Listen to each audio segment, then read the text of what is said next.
Welcome to August of 2023, the 8th month of the year. The biggest thing happening in the real estate market so far this month is something that many are dubbing the golden handcuff effect. And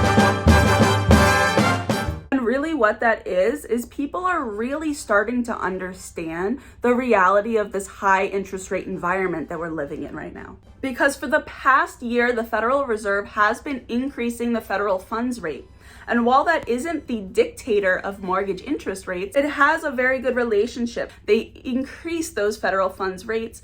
In line, the mortgage interest rates tend to follow suit. Right now, we are sitting around 7% for mortgage interest rates for new homeowners on conventional loans. And to really understand the impact that this is having, you need to know more than 80% of homeowners today with a mortgage have a mortgage interest rate less than 6%. So housing is just not as affordable as it once was, and a lot of people are thanking the Fed for that. Inaffordability is really creating a standstill in the real estate market. There is not enough inventory on the market, and homeowners, they have a very low motivation to put their homes on the market. For example, a homeowner that is living in their starter home may have an interest rate of like 3%. Maybe they bought it in 2020 during COVID and they're ready to move up. But the reality is now that they can't afford that bigger home. They couldn't even afford to buy the home they have now at today's interest rates.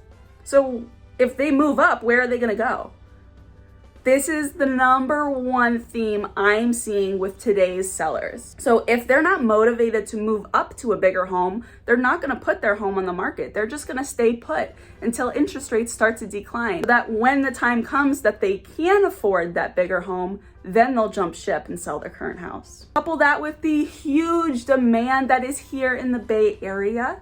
It's a very interesting trend to see. The largest demographic of buyers are millennials from their mid-30s to early 40s. That is the most common buyer out there today. More and more millennials are now getting engaged, they've gotten married, they've started families, and now they're looking to settle down. And that generation is much larger than the generations before. So this demographic is keeping buying demand overwhelmingly high, especially for the first-time homebuyer bracket. With the move-up buyers, the luxury market, we're starting to see a little bit of negotiating at play because that market is just smaller right now. And there's less demand there because of the housing affordability. Sellers can't afford to move up to that bigger home. Does that make sense? So these projections are what I want to pay attention to as we start to understand why the market is behaving the way it is and why these first-time homes are priced where they are. So I'm very curious to see where we'll end up as we progress into September